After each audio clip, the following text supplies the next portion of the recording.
अब हमें यह तय करना होगा कि हमें क्या करना चाहिए, मौलवी साहब ने कहा। लेकिन तभी कुएं से हल्की सी आवाज आई, कोई है? कोई मेरी मदद करेगा? सबकी सांसें थम गईं। गांव के लोग स्तब्ध रह गए। कुएं से आती वह कमजोर कांपती आवाज हर किसी के दिल में हलचल मचा रही थी। मरियम ने घबराकर अपने अब्बा का हाथ और कसकर पकड़ लिया। अजीम और सलमान ने एक दूसरे की तरफ देखा। फिर सलमान आगे बढ़ा और ऊंची आवाज में बोला, तुम कौन हो और इतने दिनों से कुएं में कैसे जिंदा बचे हो? कुछ पल तक कुएं से कोई जवाब नहीं आया, लेकिन फिर वही धीमी थकी हारी आवाज गूंजी, कृपया मेरी मदद करो, मैं बहुत दिनों से यहां फंसा हूं। गांव के बुजुर्गों ने आपस में चर्चा शुरू कर दी। कुछ लोग डर रहे थे तो कुछ का कहना था कि अगर कुएं में कोई इंसान है तो उसे बचाना उनका फर्ज है। मौलवी साहब ने सबको शांत किया और बोले, हमें हिम्मत और समझदारी से काम लेना होगा। अगर वहां कोई सच में मुसीबत में है तो हमें उसकी मदद करनी चाहिए। सलमान और अजीम ने रस्सी तैयार की और कुएं में धीरे धीरे उतारने लगे। इस बार अजीम खुद कुएं में उतरने को तैयार हुआ। मरियम घबराई हुई थी, लेकिन उसने कुछ नहीं कहा। अजीम रस्सी पकड़कर कुएं में नीचे उतरने लगा। जैसे जैसे वह नीचे पहुंचा, अंधेरा गहरा होता गया। कुएं की नमीदार दीवारों पर लताएं फैली हुई थी। फिर उसने नीचे एक कोने में किसी को देखा। एक दुबला पतला आदमी, बेतरतीब दाढ़ी, फटे कपड़े और चेहरा धूल से भरा हुआ। वह किसी पत्थर के सहारे बैठा हुआ था और कांप रहा था। तुम कौन हो? अजीम ने धीरे से पूछा। उस आदमी ने कांपती आवाज में कहा, मेरा नाम जफर है, मैं बहुत दिनों से यहां फंसा हूं, प्लीज मुझे यहां से बाहर निकालो। अजीम ने उसकी हालत देखी। उसकी आंखों में घबराहट थी, लेकिन साथ ही एक अजीब सी बेचैनी भी, कुछ ऐसा जो सामान्य नहीं लग रहा था। तुम यहां कैसे आए? अजीम ने पूछा। जफर ने एक पल के लिए अजीम की आंखों में देखा, फिर सिर झुका लिया और बोला, मुझे माफ करना, मैं ये नहीं बता सकता। अजीम चौंक गया। उसे हाशिम के शब्द याद आए।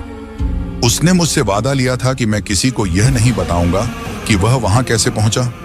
अब अजीम के मन में सवाल उठने लगे, आखिर जफर ऐसा क्या छिपा रहा था? लेकिन इस वक्त जरूरी था उसे बचाना।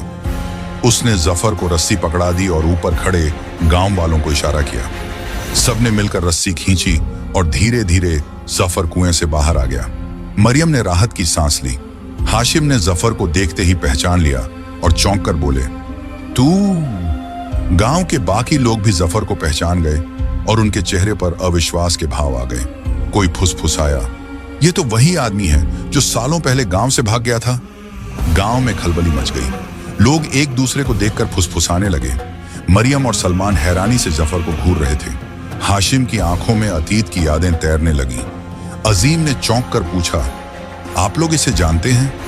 मौलवी साहब गंभीर हो गए। उन्होंने गहरी सांस ली और बोले, हाँ, ये जफर है। ये इस गांव का ही था, लेकिन कई साल पहले अचानक गायब हो गया था। सबने सोचा कि यह मर गया, लेकिन यह कुएं में कैसे पहुंचा? अब सबकी नजरें जफर पर थीं। उसकी सांसें तेज चल रही थीं। वह डरा हुआ लग रहा था, लेकिन चुप था। हाशिम ने गुस्से से कहा, अब तो बाहर आ चुका है, अब सच भी बता दे। जफर ने इधर उधर देखा, फिर धीरे से बोला, मुझे माफ कर दो, मैंने गलती की थी, लेकिन मैं मजबूर था। गांव के एक बुजुर्ग रहमत चाचा आगे बढ़े और बोले, बता बेटा, तेरा क्या राज है? तू कुएं में कैसे फंसा? जफर ने गहरी सांस ली और कांपती आवाज में कहा, मैंने 7 साल पहले एक गलती की थी। उस गलती की वजह से मुझे गांव छोड़ना पड़ा। गांव के लोग ध्यान से सुनने लगे। 7 साल पहले मैंने कुछ ऐसा किया था जो नहीं करना चाहिए था। उस वक्त मुझे समझ नहीं थी और लालच में मैंने गांव के कुछ लोगों के साथ मिलकर एक सोने की मुहर चुराई थी। गांव के कुछ लोगों ने चौंक कर एक दूसरे को देखा। मुहर? मौलवी साहब ने पूछा। जफर ने सिर झुका लिया। हाँ, एक बहुत पुरानी सोने की मुहर जो हमारे पूर्वजों की थी। वह गांव के अमानत खाने में रखी थी। मैंने और मेरे साथियों ने सोचा कि अगर इसे बेच दें तो हमें बहुत दौलत मिल जाएगी, लेकिन जब हमने इसे चुराने की कोशिश की तो हमें पकड़ लिया गया। हाशिम ने गुस्से से कहा, हाँ, मुझे याद है, तू और तेरे 2 साथी पकड़े गए थे, लेकिन तू अकेला भाग निकला था। उसके बाद तू कभी वापस नहीं आया। जफर की आंखों में आंसू आ गए। हाँ, मैं डर गया था। मैं गांव से भागकर दूर चला गया। लेकिन मेरे साथी पकड़े गए। गांव वालों ने उन्हें सजा दी और मैं डर के मारे कभी वापस नहीं आया। मरियम अब भी असली सवाल के जवाब का इंतजार कर रही थी। उसने धीरे से पूछा, लेकिन तुम कुएं में कैसे फंसे? जफर ने कांपते हुए कहा, क्योंकि मैं अपनी गलती सुधारना चाहता था, लेकिन बहुत देर हो चुकी थी। सब चौंक गए। क्या मतलब? अजीम ने पूछा। मैं कुछ दिन पहले गांव के पास आया था। मैं देखना चाहता था कि अब गांव का हाल कैसा है। मैं चाहता था कि किसी से माफी मांग लूं, लेकिन जब मैं गांव के पास आया तो कुछ लोगों ने मुझे देख लिया। वो मेरे पुराने दुश्मन थे, जिनसे मैंने भागकर जान बचाई थी। गांव वालों की आंखें फैल गईं। तुम्हारे दुश्मन? कौन? जफर ने कांपते हुए कहा, वही लोग जिनके साथ मैंने चोरी की थी।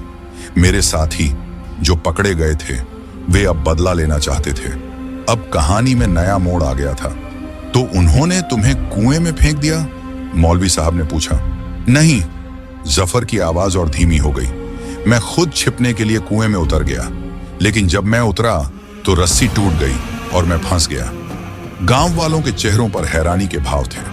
अजीम ने गहरी सांस ली और कहा, तो इसका मतलब वे लोग अब भी गांव के आसपास हैं? जफर ने सिर झुका लिया। हाँ, और वे अब बदला लेना चाहते हैं। गांव में सन्नाटा छा गया। सबकी आंखों में चिंता थी। मरियम का दिल तेजी से धड़कने लगा। अगर वे बदला लेना चाहते हैं तो अब क्या होगा? और तभी दूर से घोड़ों की टापों की आवाज आने लगी। कोई गांव की तरफ बढ़ रहा था। गांव में सन्नाटा छा गया। सबकी सांसें थम गई थीं। दूर से घोड़ों की टापों की आवाज और करीब आती जा रही थी। गांव वाले डर के मारे इधर उधर देखने लगे। हाशिम, अजीम, सलमान और मौलवी साहब एक दूसरे की तरफ देखने लगे। जफर के चेहरे पर डर साफ झलक रहा था। मरियम ने घबराकर अपने अब्बा का हाथ पकड़ लिया। अब्बा, ये कौन हो सकते हैं? जफर ने कांपती आवाज में कहा, वही लोग, मेरे पुराने दुश्मन, वो मुझे मारने आए हैं। गांव वालों में हलचल मच गई। कुछ लोग अपने घरों की ओर भागने लगे तो कुछ हिम्मत दिखाकर वहीं खड़े रहे। मौलवी साहब ने गंभीर स्वर में कहा, हमें घबराने की जरूरत नहीं है। पहले देखते हैं कि ये कौन लोग हैं और क्या चाहते हैं। कुछ ही पलों में 4 घुड़सवार गांव के मुख्य चौक पर आ पहुंचे। उनके चेहरे पर गुस्से और रोष के भाव थे। सबसे आगे एक लंबा चौड़ा आदमी था, जिसकी दाढ़ी घनी थी और आंखें क्रोध से भरी हुई थीं। उसने घोड़े से उतरकर जफर की तरफ देखा और तड़पते हुए बोला, तो तू यहाँ छिपा बैठा था? इतने सालों बाद भी तू बच नहीं पाया? जफर! जफर पीछे हटने लगा, लेकिन सलमान और अजीम उसके आगे खड़े हो गए। तुम कौन हो और गांव में क्यों आए हो? अजीम ने सख्त आवाज में पूछा। उस आदमी ने गुस्से से कहा, मेरा नाम रईस है। 7 साल पहले इस आदमी ने हमें धोखा दिया था। हम तीनों ने मिलकर सोने की मोहर चुराने की योजना बनाई थी, लेकिन जब पकड़े जाने की बारी आई तो यह भाग निकला और हमें सजा मिली। हाशिम ने गुस्से से कहा, तो क्या तुम्हें फिर से उस चोरी की चीज चाहिए? रईस ने ठाका लगाया, नहीं, अब हमें मोहर की जरूरत नहीं। अब हमें इंसाफ चाहिए। हमें इसका बदला चाहिए। गांव वाले बेचैन हो गए। कुछ बुजुर्गों ने फुसफुसाना शुरू कर दिया। मरियम डर के मारे अपने अब्बा के पीछे छिप गई। मौलवी साहब ने गहरी सांस ली और शांत स्वर में बोले, अगर जफर ने कोई गलती की थी तो उसकी सजा समय पहले ही मिल चुकी है। इंसाफ का हक केवल ऊपर वाले को है। बदले की भावना से कुछ हासिल नहीं होगा। रईस ने तिरस्कार से कहा, बुजुर्गवार, हमें उपदेश मत दीजिए। हम यहाँ फैसला करने आए हैं। अजीम ने गुस्से से कहा, गांव में आकर गुंडागर्दी करने की इजाजत तुम्हें किसने दी?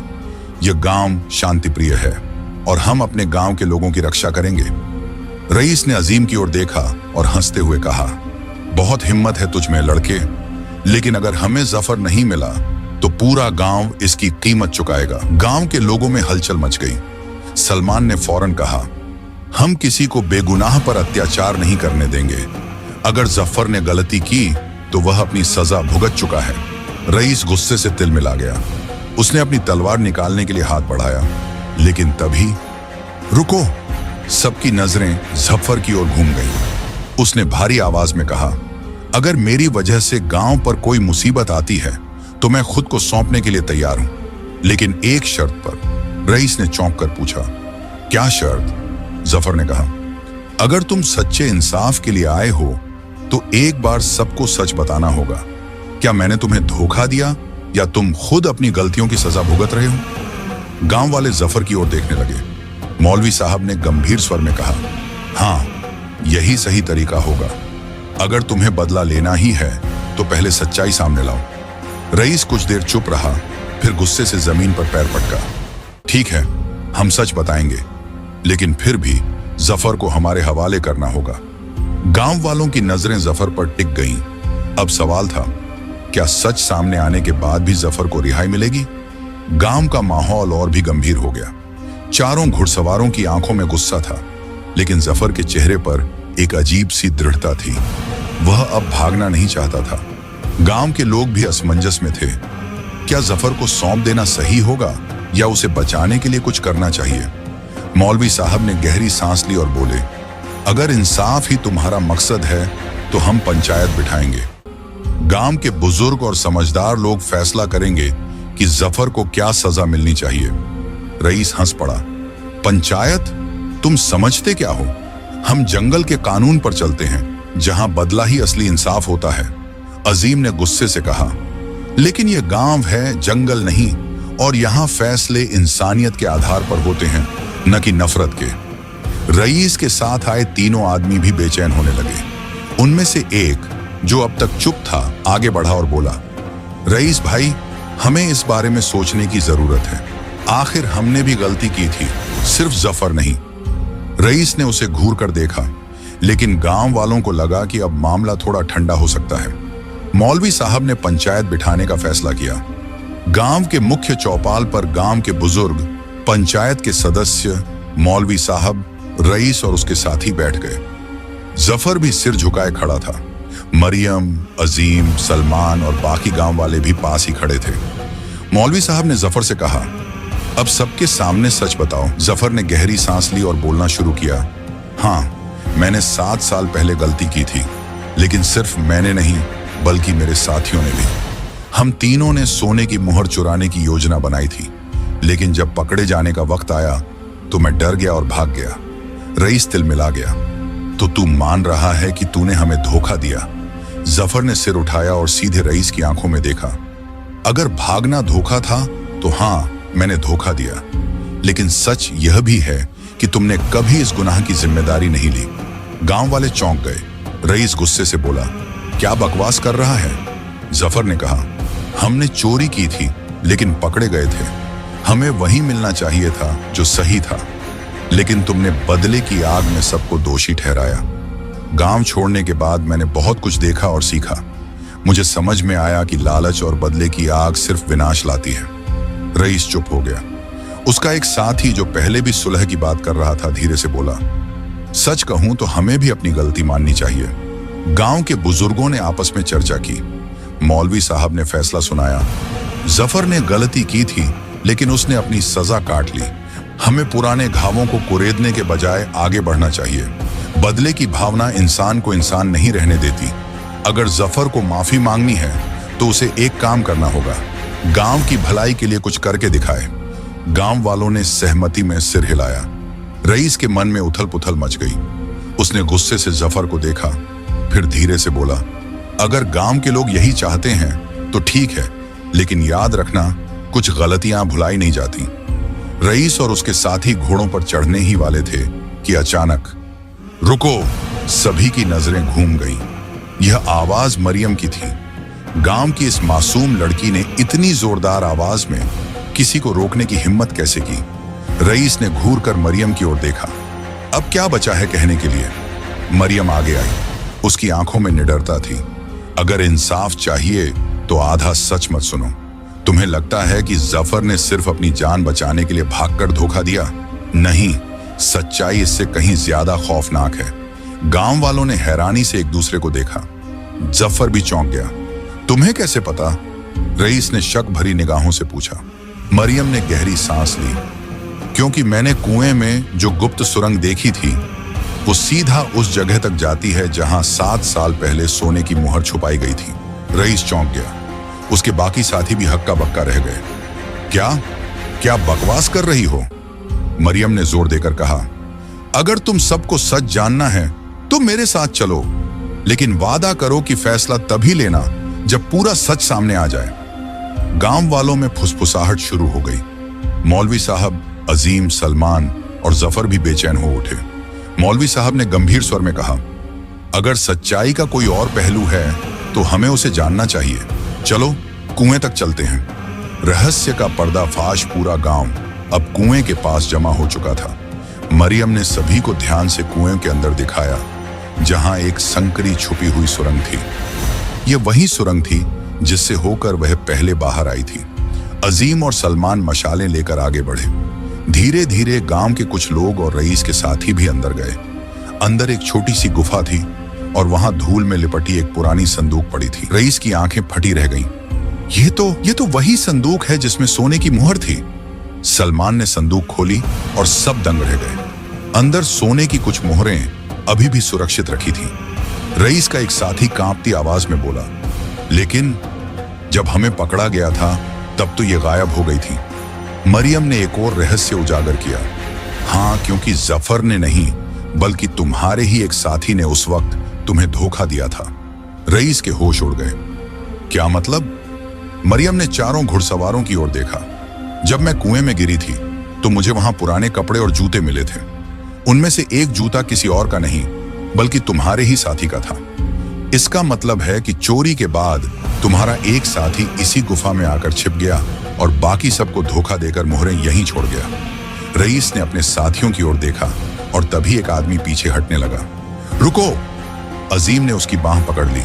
उस आदमी ने डरते हुए कबूल किया, हाँ, वो मैं ही था। मैंने सोचा था कि जब मामला ठंडा हो जाएगा तो मैं आकर ये खजाना ले जाऊंगा, लेकिन मुझे कभी मौका ही नहीं मिला। रईस की आंखों में गुस्सा और पछतावा दोनों थे। तो असली गद्दार तू था और मैं इतने सालों तक जफर को दोष देता रहा। गांव वाले हैरान थे। मौलवी साहब ने कहा, देखा, सच्चाई हमेशा पूरी तरह सामने आए बिना इंसाफ नहीं होता। जफर को दोष देने से पहले पूरी हकीकत जाननी चाहिए थी। रईस शर्मिंदा हो गया। उसने जफर की ओर देखा और धीरे से कहा, मुझे माफ कर दो, मैंने तुम्हें गलत समझा। जफर ने हल्की मुस्कान के साथ कहा, मुझे कोई शिकायत नहीं, क्योंकि इंसान की सबसे बड़ी जीत बदले में नहीं बल्कि माफ करने में होती है। रईस और उसके साथियों ने अपनी गलती मानी और गांव वालों से माफी मांगी। मौलवी साहब ने सभी को सीख दी कि क्रोध और नफरत से सिर्फ विनाश होता है, लेकिन सच्चाई और इंसाफ से ही असली शांति मिलती है। जफर ने तय किया कि अब वह गांव में रहकर नेक काम करेगा और गांव वालों की भलाई में अपना जीवन बिताएगा। मरियम के चेहरे पर एक मुस्कान थी। वह सोच रही थी कि अगर उस दिन वह कुएं में न गिरती तो शायद यह सच्चाई कभी सामने न आती। गांव में सब कुछ पहले जैसा शांत हो गया, लेकिन अब वहां एक नई सोच जन्म ले चुकी थी। बदले से ज्यादा ताकतवर होती है माफी और इंसाफ।